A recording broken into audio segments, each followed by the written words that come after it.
आदि पुरुष के बाद सबके दिल में एक ही सवाल था, रामायण का क्या होगा? क्या कोई इस कहानी के साथ इंसाफ कर पाएगा? और जब मैंने सुना कि रामायण का बजट $500 मिलियन मतलब 4,300 करोड़ रुपए होने वाला है, तो दोस्तों तब लगा ये सिर्फ एक फिल्म नहीं है, ये एक ग्लोबल मिशन है। और जब इस मिशन के पीछे नमित मल्होत्रा जैसे विजनरी हों, तो भरोसा करने का मन करता है। लेकिन क्या उनका विजन आदि पुरुष के सबक से कुछ अलग है?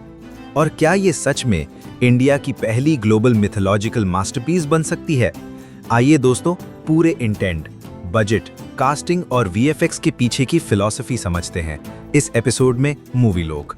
नमस्कार दोस्तों, मैं हूं रिंकू और आप देख रहे हो मूवी लोग, जहां मिलती है सिनेमा की असली दुनिया से मुलाकात। रिव्यूज, ब्रेकडाउन्स, कंट्रोवर्सीज या हो हाइप, हर फिल्म का राज यहीं खुलेगा, क्योंकि ये है मूवी लोग। दोस्तों, कभी-कभी एक ऐसी बात सुनने को मिलती है जो सिर्फ सरप्राइज नहीं करती, लेकिन आपको अंदर तक झटका दे देती है। और वो मोमेंट तब आया जब मैंने सुना कि नमित मल्होत्रा एक फिल्म मेकर नहीं, एक विजनरी, अपनी अपकमिंग फिल्म रामायण के लिए $500 मिलियन मतलब लगभग 4,300 करोड़ रुपए लगा रहे हैं। 4,300 करोड़, ये सिर्फ पैसा नहीं है, ये तो भरोसा है एक कहानी पे, एक विरासत पे, एक आदर्श पे, जो कब से अपने इंसाफ का इंतजार कर रही थी। और भाइयों, ये वही रामायण है जो हमने अपने दादा दादी से सुनी, टीवी पे देखी, मंदिर में महसूस की और जिंदगी भर के लिए दिल में उतर गई।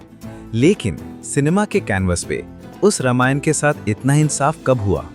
आदि पुरुष ने क्या दिया? सिर्फ डिसअपॉइंटमेंट, सिर्फ ब्रोकन एक्सपेक्टेशंस और सिर्फ मीम्स। पर अब वक्त आ गया है कि रामायण के नाम से दुनिया को एक ग्लोबल सिनेमैटिक एक्सपीरियंस मिले, और वो रिस्पॉन्सिबिलिटी उठाई है नमित मल्होत्रा ने। और जब मैंने उनका प्रखर गुप्ता के पॉडकास्ट में इंटरव्यू सुना, तो एक चीज क्लियर हो गई, ये आदमी पैसा नहीं कमा रहा, ये इज्जत कमाने निकला है। वो कहते हैं अब पैसा इंपॉर्टेंट नहीं, अब पर्पस इंपॉर्टेंट है। और वो पर्पस है रामायण के जरिए दुनिया को दिखाना कि भारत क्या था, क्या है और क्या बन सकता है। और भाई, वो जब बात करते हैं तो उनकी आंखों में वो स्पार्क दिखता है जो सिर्फ उन लोगों में होता है जो जिंदगी में कुछ बड़ा करने आए हैं। ये सिर्फ फिल्म मेकिंग नहीं, ये एक कल्चरल रिडेम्पशन है। क्या आप जानते हो कि इंसेप्शन, इंटरस्टेलर, ड्यून, टेनेट, ये सब मूवीज जिस वीएफएक्स कंपनी ने बनाई थी, DENG, वही इस रामायण के वीएफएक्स पे काम कर रही है। यानी जिस आदमी ने क्रिस्टोफर नोलन को हॉलीवुड के वीएफएक्स का किंग बनाया, वो अब भारत के भगवान के लिए काम कर रहा है। क्या आयरनी है ना? हॉलीवुड के लिए सपने बनाए, अब अपने रूट्स के लिए रियलिटी रच रहा है। और भाई, ये सिर्फ एक फिल्म नहीं बन रही, ये एक सिविलाइजेशनल विजन बन रहा है। म्यूजिक की बात करूं तो हैंस जिमर, हैंस फ्रीकिन जिमर। अगर आपने gladiator, the dark night, Inception, man of steel का बैकग्राउंड म्यूजिक सुना है, तो आप जानते हैं कि हैंस जिमर एक म्यूजिशियन नहीं, वो एक आत्मा का राग है। और जब उसके साथ जुड़ते हैं AR रहमान, भारत का म्यूजिकल लेजेंड, तो भाई ये तो संगीत का महायुद्ध बन गया। टीजर में उस साउंड डिजाइन की एक झलक थी जिसमें गूज बम्स सिर्फ नॉइज से नहीं, एक भाव से आए थे। और ये भी सुन लो, जो एक्शन डिजाइन की जिम्मेदारी ली है, वो किसी बॉलीवुड फाइट मास्टर की नहीं, बल्कि फ्यूरियोसा, मैड मैक्स और सुसाइड स्क्वाड के एक्शन डायरेक्टर्स ने उठाई है। मतलब भाई, लंका जलेगी भी और सिनेमैटिक स्वैग के साथ जलेगी। नमित ने कहा, ये रामायण सिर्फ इंडियंस के लिए नहीं, पूरी दुनिया के लिए है। उनका कहना है कि भारत की इमेज को अब विक्टिमहुड से निकालकर विजय पथ पे लाना है। जब भी इंडिया को हॉलीवुड में दिखाया गया, वो या तो गरीबी में दिखाया गया, या स्लेवरी में, या हेल्पलेसनेस में। स्लमडॉग मिलियनेयर, लगान, RRR, सब में भारत या तो हार रहा था या जैसे जीतकर भी हार गया। पर अब वक्त आ गया है कि भारत को रामायण के जरिए जीतने का। नमित कहते हैं, मैं चाहता हूं कि जब दुनिया ये फिल्म देखे तो उन्हें लगे कि ये हॉलीवुड लेवल का नहीं, ये हॉलीवुड से आगे है।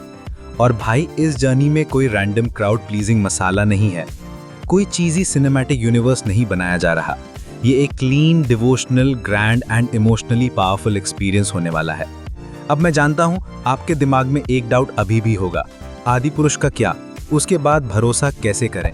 तो भाई, मैं भी वही महसूस कर रहा था। पर जब मैंने नमित मल्होत्रा का इंटेंट सुना, जब उनकी आंखों में वो स्पार्क देखा, जब उनके लफ्जों में राम के लिए भक्ति सुनी, तब लगा शायद अब कुछ सही होने वाला है। और ऑनेस्टली, मैं कोई ब्लाइंड बिलीवर नहीं हूँ। मैं वेट करूंगा ट्रेलर का, प्रूफ ऑफ कॉन्सेप्ट का, सीजीआई क्वालिटी का। पर जब कोई बंदा 2 ऑस्कर जीतने के बाद भी कहता है कि अब पैसा नहीं, रामायण के जरिए पर्पस चाहिए, तो उस बंदे की नीयत पे शक नहीं करता। और ये भी इंपॉर्टेंट है कि इस बार वो लोग प्रोजेक्ट में हैं जो कल्चरल सेंसिटिविटी को समझते हैं, जो भारतीयता को समझते हैं, जो सनातन के अस्तित्व को स्क्रीन पे इंसाफ से दिखाना चाहते हैं। उन्होंने आदि पुरुष के फॉलआउट से सीखा है और इस बार लगता है कि गलती नहीं, गीता लिखी जा रही है।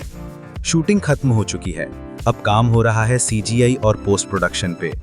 और जब इतनी टॉप क्लास इंटरनेशनल टीम लगती है एक फिल्म पे, तो आपको समझ जाना चाहिए कि ये फिल्म कोई जुगाड़ से नहीं बन रही, ये तो ध्यान और तपस्या से बनाई जा रही है। और दोस्तों, मैं चाहता हूं कि ये फिल्म रिलीज हो दिवाली पे और एक नई रोशनी लाए, ना सिर्फ भारत के स्क्रीन पे बल्कि दुनिया के हर सिनेमा में। एक फिल्म जो सिर्फ रामायण का रीमेक ना हो, बल्कि रामायण का सिनेमैटिक पुनर्जन्म हो।